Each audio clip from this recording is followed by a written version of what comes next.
before the new school year begins. Dedicated to Eastern and Southern Kentucky, this is WYMT Mountain News at 11. Good evening, I'm Steve Hensley. Later this week marks the one-year anniversary of the devastating flood in eastern Kentucky. The recovery is far from over as many people are still rebuilding their homes. We are also nearing the new school year. To help lift the burden on families and teachers, Appalachian Regional Healthcare is holding a school supply drive all week. Mariah Conjado has more from Lexington. Thousands of children throughout that region need our help to get back to school. Many of them are the children of Appalachian Regional Healthcare employees. We have over 40 employees who lost absolutely everything during the flooding. ARH President and CEO Holly Phillips says through their ARH Foundation, they've helped thousands of people over the last year. Though their work, she says, is far from over. We continue to raise money and we're buying things like washers and dryers and HVAC units. Now they're hoping to fill dozens of bins to the brim with supplies. They are our future workforce at ARH, and we will continue to do everything that we can to be partners with our schools. For the next 4 days, the Lexington ARH office and the JCPenney and Hazard will accept donations for all grade levels. Things like wipes and paper towels are also needed for teachers' classrooms. All of our families have been impacted by inflation this past year, so the cost of construction has risen for people rebuilding their homes, and the cost of school supplies has risen too. Once all the supplies are collected and organized, Phillips says they'll be taken to schools in the counties affected by the flood. We'll have trucks going down the mountains just like we did last year that were full of food and water. This year, hopefully they're overrun with school supplies. That was Mariah Conjado reporting. Now again, ARH is taking up supplies at the old JCPenney building in Hazard or their corporate offices in Lexington. They will take monetary donations as well. All of this information can be found on their website, and we have a link to it on WYMT.com. Nearly 1 year later, FEMA says it's on course with its flood recovery efforts here in the mountains. They've pumped more than $281 million in federal funding into the region in the past year. In individual assistance, FEMA says it's provided nearly $108 million to flood survivors. Right now, 129 households are in FEMA temporary lodging, 92 households are in temporary housing, and 37 households have moved to permanent housing. Now be sure to join us Friday right here on WYMT for Faces of the Flood. We'll bring you stories of perseverance 1 year later. It airs 7 o'clock Friday night here on WYMT.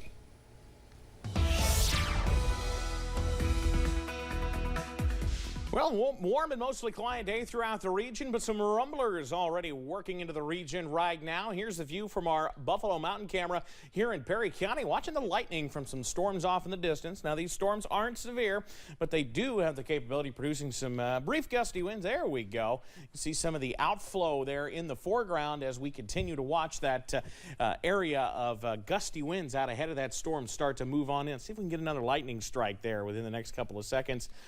Okay, going once, going twice. Sold. All right, to pinpoint Doppler now as we watch those hefty thunderstorms work on through the region. These are not severe. They briefly were, but notice that big green line out ahead of these storms.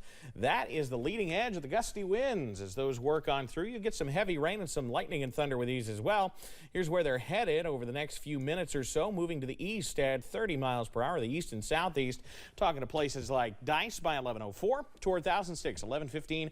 Downtown Hazard by 1117, downtown Hyden 1121, downtown Hindman by 1125, and into parts of southern Perry County after that. Just a few showers elsewhere. We'll continue to see everything push to the east, and those storms continue to weaken overnight. Steve, I'll have the details on the heat returning to the forecast in a few minutes. All right, Evan, thanks. A shooting in Pikeville left one man behind bars and sent another to the hospital. 19-year-old Timothy Newsom of Virgie was arrested after Chris Stanton told police Newsom shot him in the head.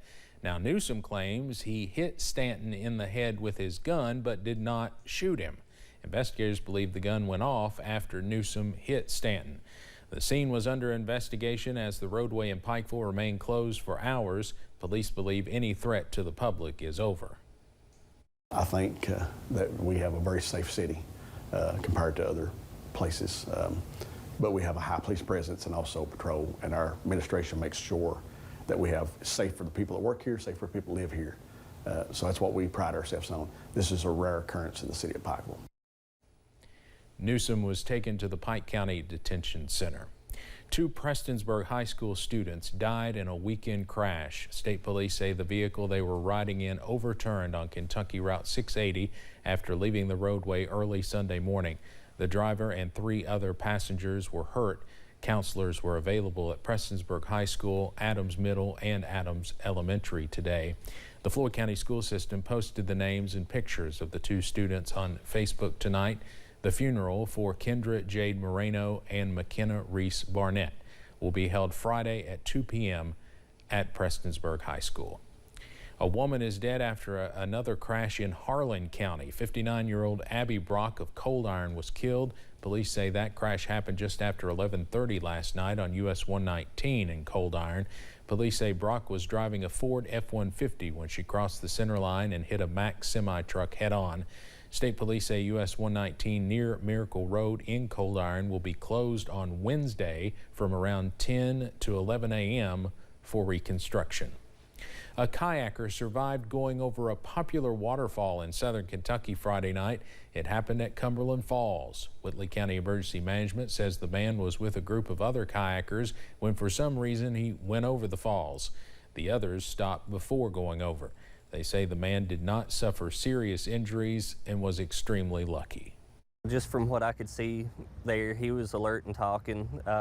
He didn't seem to have any serious injuries, but I didn't hear of the final extent.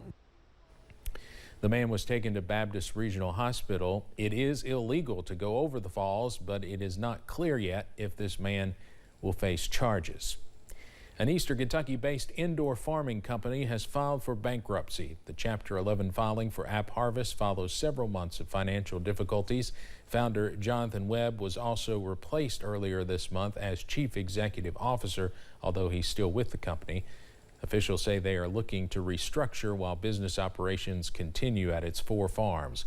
Filings show the company had more than $609 million in assets and more than $341 million in debts at the end of March. The Moorhead-based company began shipping beefsteak tomatoes to grocers in early 2021. A long-awaited interchange and road widening project in Pulaski County is complete. WYMT's RJ Johnson has more on why it was needed.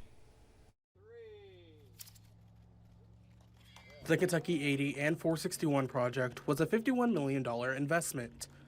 Now it is finally open. Kentucky Transportation Secretary Jim Gray says the investment is worth it for everyone traveling on these roads. Funding for this project was an investment, and there's going to be a great return on that investment. That return is going to include greater safety and less congestion for the millions of vacationers and boat haulers traveling to and from Lake Cumberland every year. 5th District Congressman Hal Rogers says this road was dangerous, with several incidents through the years.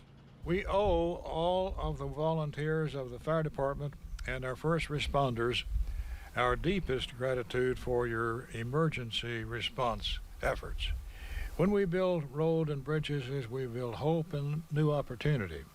Southern Kentucky needs a 4-lane expressway running from east to west, which he says could also be coming. Great things are happening because we have one common goal: making southern and eastern Kentucky a better place to live, with more jobs, more opportunity, more education opportunities. Rogers also says he has requested $45 million to begin construction on the northern bypass in Pulaski County. RJ Johnson, WYMT Mountain News. And state legislators have also included a $1 million study in the 6-year road plan to 4-lane the Hal Rogers Parkway from London to Hazard. The study is set to begin next year. During the Teaching Learning Conference 2023 in Hazard today, teachers across the region learned ways to make learning fun through a day full of workshops at Hazard High School. The event was hosted by Partners for Rural Impact Appalachia. Executive Director Eamon Couch says it's important to give educators in Eastern Kentucky this opportunity. The only limit that we have is the limit that we impose upon ourselves. Because if we're always growing, then our children are growing, right? And so we can never, I think in any occupation, but education is what we do, you can't ever be about the status quo. You've got to always be ramping up your skills to get better for kids. Gary Brooks, a well-known educator and social media influencer, was the keynote speaker at the event. Incumbent Democratic Governor Andy Beshear has gotten a bump in approval in recent months in a new survey from Morning Consult. The group pegs Beshear's approval at 64%, and almost half of Republicans said they approve of the job Beshear is doing. That's good enough to make Beshear the Democratic governor with the most Republican support in the country. It comes as Beshear is running for re-election in a state where Republicans have become dominant, and the GOP is pouring in resources to help Republican nominee Daniel Cameron. Morning Consult says it surveyed more than 4,900 voters in April, May, and June, and says its margin of error is plus or minus 1%. The Kentucky National Guard honored an Eastern Kentucky congressman who was once in their ranks. Congressman Hal Rogers enlisted for service in 1957. Today, the National Guard renamed the Armory in Monticello in his honor. Congressman Rogers, who is now 85 and the Dean of the House, was there for the special moment. Coming up on Mountain News at 11, tens of millions of people in the U.S. remain under excessive heat warnings, and some of that heat is heading our way. Indeed. How about highs in the mid-90s? Headed our way later this week. Find out exactly when the heat is on next.